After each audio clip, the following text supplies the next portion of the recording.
जोहार दोस्तों, आप सभी को आपका अपना चैनल नागपुण्य फाउंडेशन में स्वागत है। आज की इस वीडियो में हम लोग चर्चा करेंगे झारखंड की राज व्यवस्था और टॉपिक हमारा रहेगा पंचायती राज, यानी कि स्थानीय सरकार या स्थानीय स्वशासन की बात करते हैं। हालांकि इसके पहले वाले वीडियो अगर आप लोग नहीं देखे हैं तो उसको जरूर एक बार प्लेलिस्ट में जाकर देख लीजिएगा, क्योंकि उसमें हम लोग पंचायती राज का जो पंचायत क्षेत्र है उसको हम लोग चर्चा किए थे।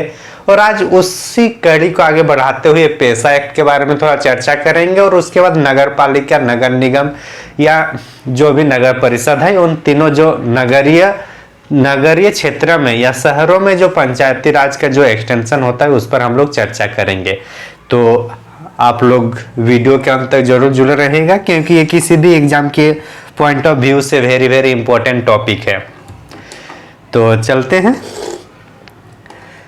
तो जैसे कि हम लोग पंचायती राज में हम लोग जो पंचायत, 3 स्तरीय पंचायत की हम लोग बात किए थे, और उसके बाद जैसे कि अगर मान के चले कोई आदिवासी क्षेत्र है, शेड्यूल एरिया है,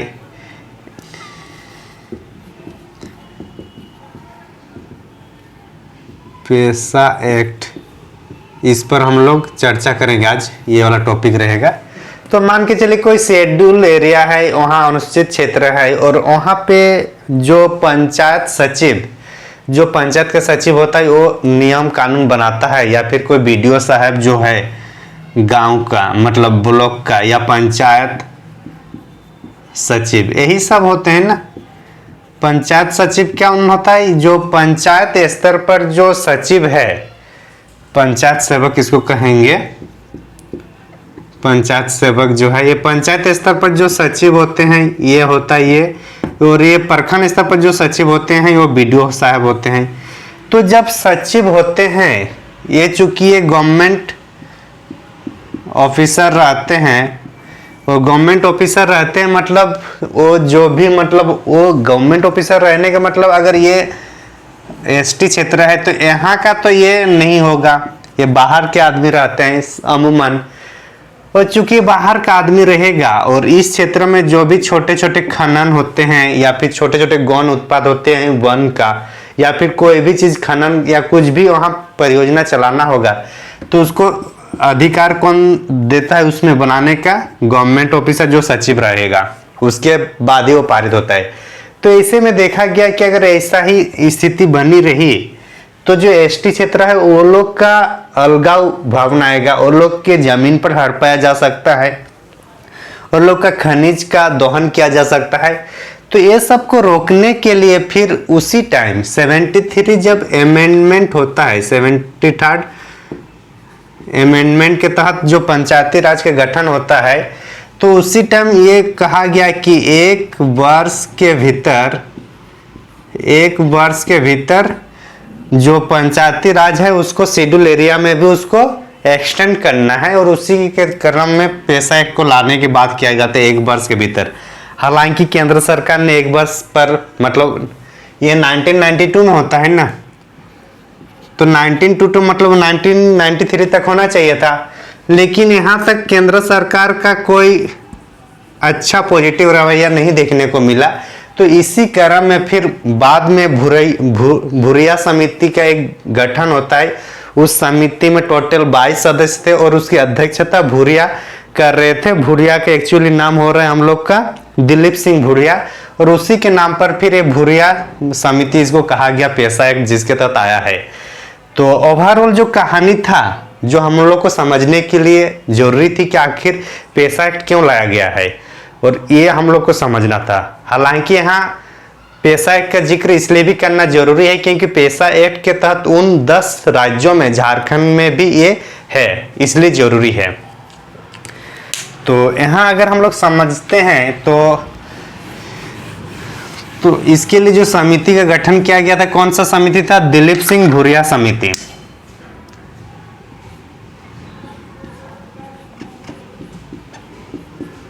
दिलीप सिंह भूरिया, ये इंपॉर्टेंट है, इसको नाम लिखना है।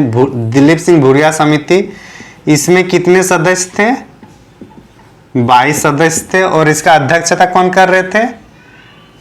और अध्यक्ष अध्यक्षता कौन कर रहे थे? दिलीप सिंह भूरिया।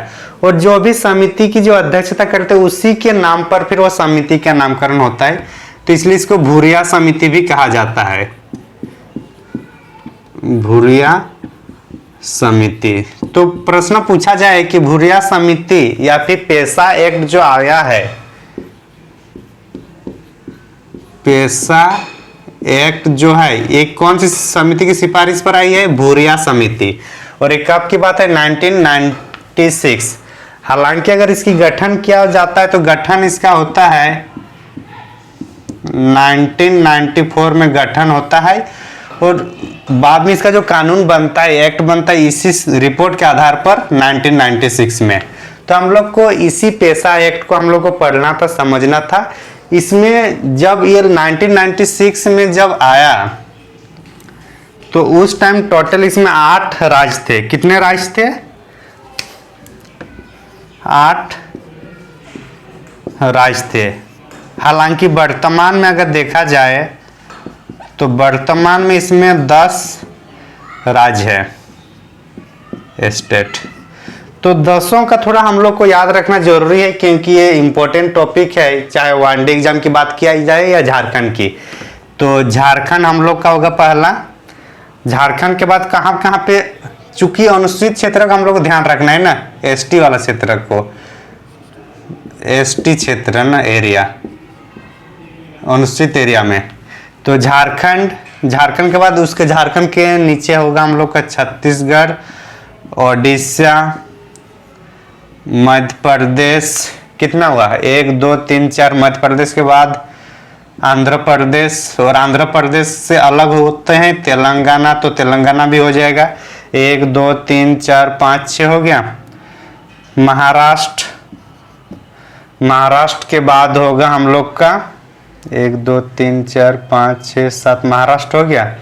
महाराष्ट्र के बाद कौन सा होगा? गुजरात होगा। गुजरात के बाद राजस्थान, 1 2 3 4 5 6 7 8 9, और एक हिमाचल प्रदेश, हिमाचल प्रदेश। तो टोटल ये जो 10 राज्य है, इसको भी हम लोग को याद रखना जरूरी है। गुजरात में, हाँ, यही सब 10 राज्य है जहां पे पेशा एक्ट है। तो पेशा एक्ट टोटल वर्तमान में कितने राज्यों में है? तो 10 राज्यों में है। ये याद रखना हम लोग को जरूरी है। झारखंड, छत्तीसगढ़, ओडिशा, मध्य प्रदेश, आंध्र प्रदेश, तेलंगाना, महाराष्ट्र, गुजरात, राजस्थान, हिमाचल प्रदेश। देखिए कोई भी एक रेंडमली यहाँ नहीं लिखा गया, इसको समझे हम लोग।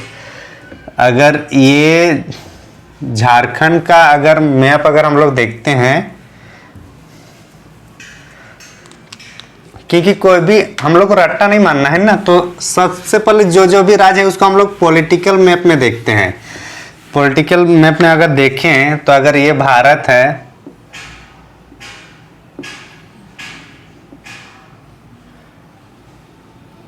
कुछ इस टाइप से मान के चलिए भारत हो रहा है, ठीक।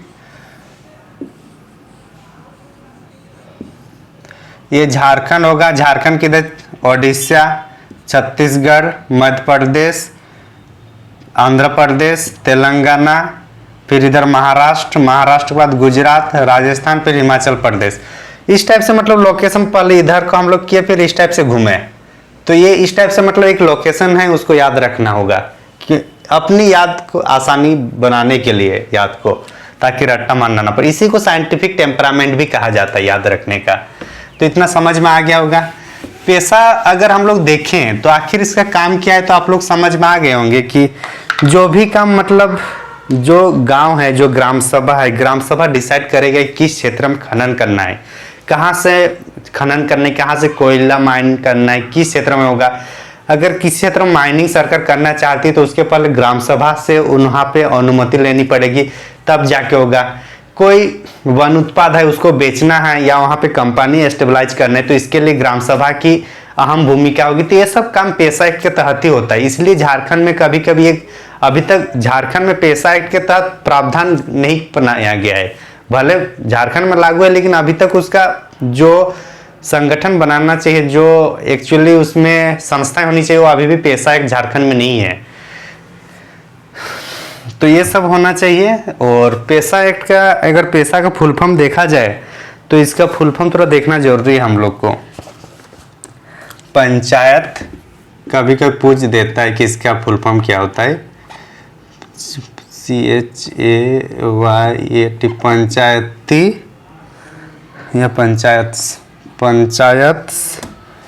Extension to schedule, SCHEDUL, schedule area act 1996। ये याद रखना, ये इंपॉर्टेंट है, वेरी वेरी इंपॉर्टेंट। कौन सी समिति पे आया था? तो हम लोग का भूरिया समिति था। इतना अगर समझ गए तो फिर अगर हम लोग आगे चर्चा करेंगे नगर पालिका के संबंधित, नगरीय स्थानीय स्वशासन की बात करते हैं। ये कल वाला टॉपिक का ही था। आज हम लोग जो नया टॉपिक, हम लोग जो पंचायती राज का जो दूसरा कड़ी है उस पर हम लोग चर्चा करेंगे। और टॉपिक हम लोग का रहेगा नगरीय स्थानीय स्वशासन। नगरीय स्थानीय स्वशासन। हालांकि नगरीय स्थानीय स्वशासन की अगर प्राचीन बात किया जाए तो हम लोग को मेगास्थनीज के वर्णन में हम लोग को देखने को मिलता है। मेगास्थनीज के वर्णन, तो वर्णन कौन सी बुक में किया है ये आप लोगों को कमेंट में बताना है कि मेगास्थनीज की बुक है उसमें नगरीय स्थानीय स्वशासन की बात करते हो, पाटलिपुत्र नगर की बात किया जाता है वहां पे, तो बुक का नाम लिखना है। बाकी अगर देखा जाए कि नगरीय स्थानीय स्वशासन की बात करते हैं तो सबसे पहले मद्रास में लागू होता है भारत में 1687-88 की बात है मद्रास। उसके बाद कलकत्ता और जो बम्बई में हुआ था 1700 समथिंग था, 1726, यस यहाँ पे था। ये दोनों हम लोग को थोड़ा बेसिक जानना जरूरी था। आगे हम लोग इसमें चर्चा करेंगे कि नगरीय स्थानीय स्वशासन जो हम लोग का 74th अमेंडमेंट, ये भी 1992 को ही हुआ था। 1992 को ही 74 अमेंडमेंट हुआ था। इसके तहत कौन सी 12वीं अनुसूची ऐड किया गया और टोटल इसमें 18 विषय है, 18 विषय। तो ये पॉइंट हम लोग को याद रखना है। 12वीं अनुसूची ऐड किया गया था 74 अमेंडमेंट के तहत और इसमें 18 विषय है, जैसे कि कब्रिस्तान बनाना, मंदिर बनाना, ये सब काम, रोड बनाना, ड्रेनेज सिस्टम को बनाना, ये सब काम किसका है? नगरीय क्षेत्र में। अगर इसकी बात किया जाए तो ये भी 3 भागों में हम लोग को देखने को मिलता है। इतना तो समझ में आ गया होगा उम्मीद करता हूँ। जैसे कि पंचायती राज जो हम लोग देखे तो उसमें भी 3 भाग में डिवाइड किया गया था, तो उसी तरीके से इसमें भी हम लोग को 3 भागों में देखने को मिलता है। आर्टिकल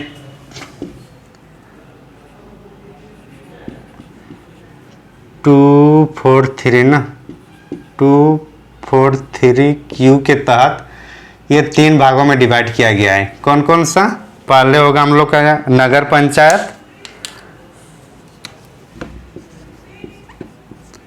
नगर पंचायत, इसी में झारखंड को भी ऐड कर देंगे, अभी टेंशन नहीं लेना है, झारखंड का ही पढ़ा रहा हूँ। जब इंडियन पॉलिटी का पढ़ाना होगा तो उसको और थोड़ा विस्तार करना पड़ता है, इतना शॉर्ट में वहां नहीं होगा। नगर पंचायत और ये होगा नगर पालिका परिषद और ये होगा नगर निगम। 3 चीज। नगर पंचायत का मतलब है कि जस्ट मान के चले हमारा गांव है, गांव अब शहरी क्षेत्रों की और शहरी क्षेत्रों की विशेषताएं देखने को मिलेगा। वहाँ पे लाइट सुविधाएं होंगी, थोड़ा बहुत क्या बोलेंगे, गैर कृषि कार्य में लोग ज़्यादा संलग्न होते जाएंगे। तो ये सब जब विशेषताएं देखने को मिलेगी तो राज्य से शहरों की ओर जा रहा है, तो इसका मतलब है कि वो कौन सा है? नगर पंचायत हो रहा है। मतलब ये गांव से किसमें, शहरों में परिवर्तित हो रहा है। ये नगर पालिका, ये नगर बन चुका है लेकिन इसकी जनसंख्या छोटा है, जनसंख्या कम है। छोटे शहरों में ये हो जाता है, छोटे शहरों में ये देखने को मिलता है। और अगर इसका छोटे शहरों, और ये होगा हम लोग का बड़े नगरों में, बड़े महानगरों में, जैसे कलकत्ता हुआ, बम्बई हुए, कलकत्ता, बम्बई, मद्रास, दिल्ली, ये सब बड़े नगर में नगर निगम देखने को मिलता है। सबसे छोटा होता है पंचायत, नगर पालिका और फिर निगम। ये इंपॉर्टेंट है कि इसको कभी कभी सजाने के लिए दिया जाता है कि उसकी क्षेत्र या उसकी जनसंख्या के आधार पर व्यवस्थित करें, तो हम लोग को ये भी जानना जरूरी है। झारखंड के अगर पॉइंट ऑफ व्यू से देखा जाए, झारखंड के पॉइंट ऑफ व्यू से देखा जाए तो इसमें जो हम लोग को देखने को मिलता है, जो नगर निगम हम लोग का, बड़े नगर निगम 9 हैं। कितने हैं? 9 बड़े नगर निगम है। नगर पालिका की बात करते हैं या नगर परिषद की, ये टोटल हम लोग का 21 है। और जो गांव शहरों में परिवर्तित हो रहा है ये 20 है, ये 20, 21 और ये 9। तो हालांकि जैसे 20 है या 21 है, इसको याद रखना उतना जरूरी नहीं है। हम लोग को हमेशा कॉस्ट बेनिफिट देखना है। कॉस्ट बेनिफिट का मतलब है कि कम पढ़ो ज्यादा नंबर देखो, वही चीज। तो हम लोग ये जो 9 शहर है, जो महानगर, नगर निगम के ये में आता है, बड़े नगर होगा, महानगर नहीं होगा, सॉरी। तो जो 9 नगर है, जो नगर निगम है झारखंड का, उसको हम लोग थोड़ा डिस्क्राइब करेंगे कि आखिर कौन कौन से 9 ये है नगर है। बाकी ये याद रखना है, यही काफी है इसके लिए। तो 9 जो नगर है उसको एक बार हम लोग चर्चा करते हैं। इसमें से अगर सबसे पहला अगर देखा जाए तो रांची जो नगर परिषद है, सॉरी नगर निगम है, वो सबसे पुराना है। कौन सा? रांची।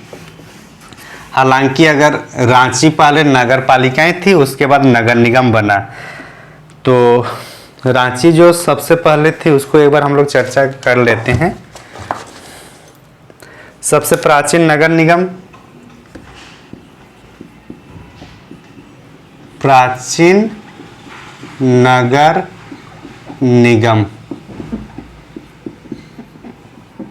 रांची, प्राचीन नगर निगम रांची। और ये इसका डेट याद रखना जरूरी है, 15 सितंबर 1979 को बनता है ये नगर निगम।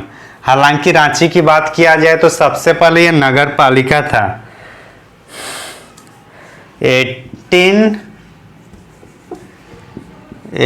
1869 में ये नगर पालिका के रूप में व्यवस्थित था और 15 सितंबर 1979 को ये नगर निगम बना। तो अगर सबसे पुराना नगर पालिका झारखंड की बात किया जाए तो भी रांची होगा, जो 1869 को बना था। और उसके बाद सबसे पुराना अगर जो नगर निगम बना वो भी हम लोग का रांची ही है। और कब है ये? 1979 को बना। ये एक हो गया। बाकी अब और 8 है, उसको एक बार हम लोग देखेंगे। उसमें से कौन है उसको देखते हैं। धनबाद, देवघर,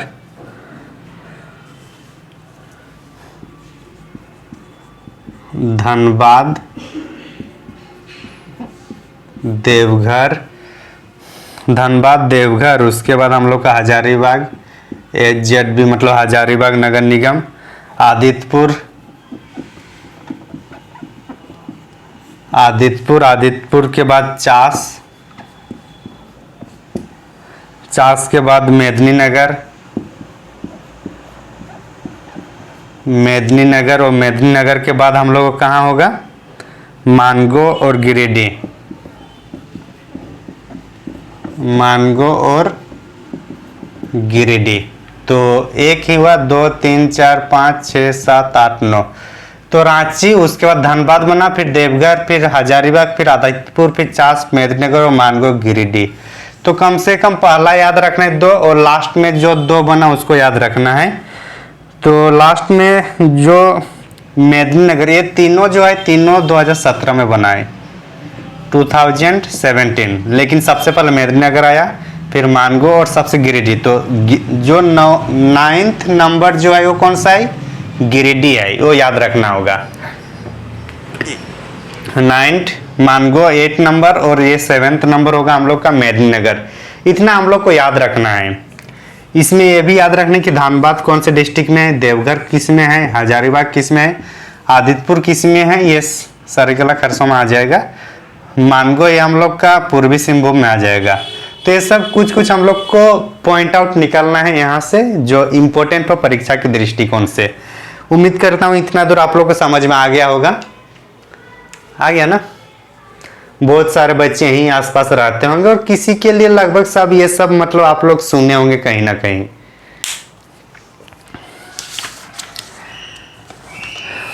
इतना जब हम लोग को समझ में आ गया, बाकी जितना भी है इतना समझ में आ गया, तो जैसे कि हम लोग इसको लिख लीजिए आप लोग।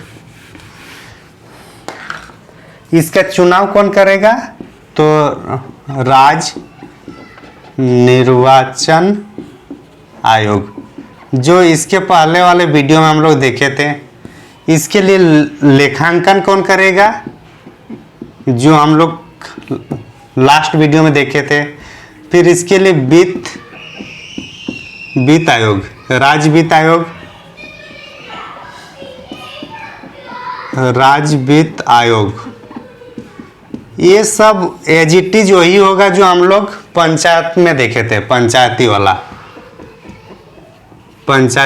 एज इट इज, ठीक ना? ये वही होगा। तो इसमें जो आर्टिकल होगा, जैसे कि ये 243 आई है, ये जे है और ये के आई, ये सब याद रखना है आर्टिकल, क्योंकि वो इम्पोर्टेंट है। यहाँ पे कुछ एक्स्ट्रा जो नगरीय शासन में कुछ एक्स्ट्रा 2-3 पॉइंट है जो परीक्षा के दृष्टिकोण से इम्पोर्टेंट है, उसको थोड़ा हम लोग लिखने का प्रयास करते हैं। तो इतना ये वहां से लिख लेना है, ठीक ना?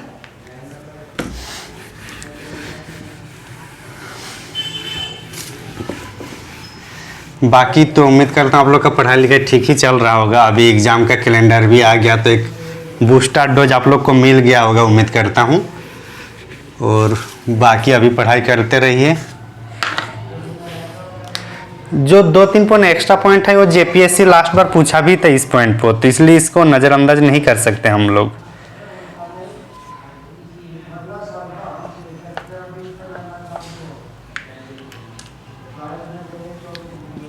टू 4-3 आर में है नगर पालिका की संरचना, जो अभी हम लोग 3 भाग में देखे थे।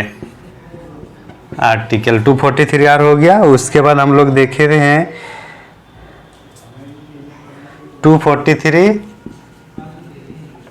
इसमें नगर पालिका की शक्तियां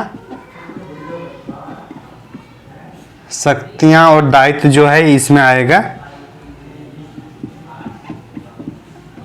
इसके तहत आता है, ठीक। ये हम लोग को इम्पोर्टेंट था, ये दोनों देखना था। और जो वेरी वेरी इम्पोर्टेंट आएगा अभी हम लोग का, वेरी वेरी इम्पोर्टेंट आर्टिकल जो होगा हम लोग का 243 ZD, 243 ZD, इसके तहत आता है जिला योजना समिति।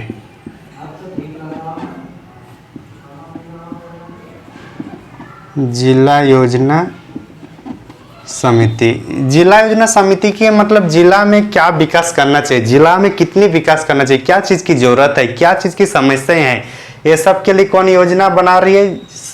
जिला योजना समिति। कौन से अनुच्छेद के तहत?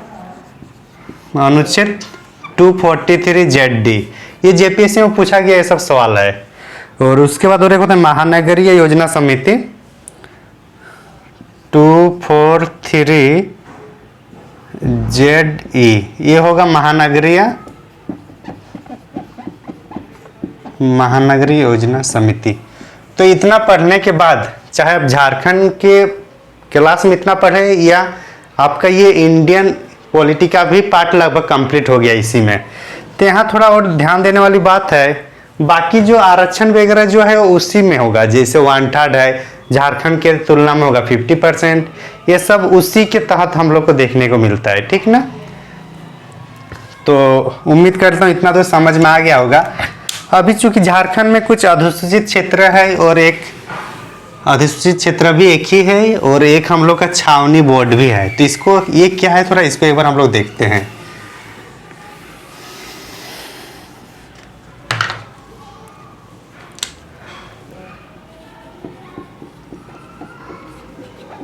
नगर पालिका की विशेषता देखने को मिलेगी,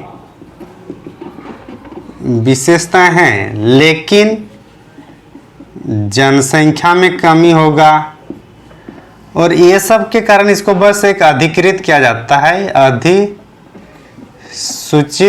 किया जाता है। कोई एक क्षेत्र होगा, अधिसूचित किया जाता है कि ये तो नगर पालिका नहीं है, नगर पालिका नहीं है, लेकिन ये अधिसूचित क्षेत्र है। तो मतलब नगर पालिका की विशेषताएं देखने को मिलेगी क्षेत्र में, लेकिन वो नगर पालिका का दर्जा नहीं दिया जाता है और उसको सिर्फ अधिसूचित किया जाता है। तो इसी क्षेत्र को बोलेंगे अधिसूचित क्षेत्र, अधिसूचित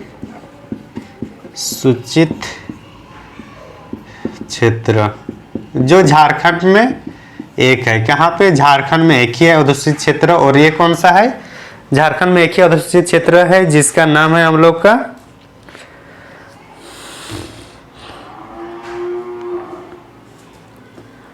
आदितपुर अधिसूचित क्षेत्र होगा।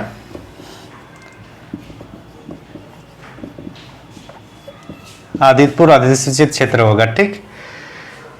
इसके साथ ही साथ और एक हम लोग को ध्यान देखने वाली बात है कि छावनी बोर्ड एक होता है। छावनी बोर्ड, छावनी बोर्ड में जैसे कि कोई मान के चलिए कि आर्मी कैंट है, मतलब आर्मी कैंट है, और वहाँ पे जहाँ पे आर्मी लोग का पूरा एक क्षेत्र रहता है, जहाँ पे वो लोग रहते हैं, वहाँ पे डेरा डालते हैं, तो उसको छावनी बोला जाता है। तो उसी छावनी के आसपास जो क्षेत्र है, ये हो सकता है कि कोई शहर के बीच में छावनी हो, या फिर उस जो क्षेत्र है उसके आसपास में कोई सिविल एरिया भी हो। तो वहाँ की शासन व्यवस्था, जो छावनी बोर्ड की शासन व्यवस्था है, वहाँ पंचायती राज नहीं करता है। वहाँ के लिए वो गृह मंत्रालय, वो राज्य सरकार का भाग नहीं होता है, वो फिर केंद्र सरकार का भाग होता है। और इसी छावनी बोर्ड में फिर गृह मंत्रालय, सॉरी गृह नहीं, रक्षा मंत्रालय, रक्षा मंत्रालय के द्वारा यहाँ पे फिर इस छावनी बोर्ड में वहाँ पे जो भी बसावट होगा, आम आदमी या फिर जो सिविलियन हो या फिर जो फौज है, उसके लिए रक्षा मंत्रालय के द्वारा वहाँ पे प्रावधान किया जाता है। और ये छावनी बोर्ड झारखंड में एक ही है। और कौन सा? ये रामगढ़ छावनी बोर्ड। रामगढ़ में एक ही छावनी बोर्ड है झारखंड में, रामगढ़ छावनी बोर्ड।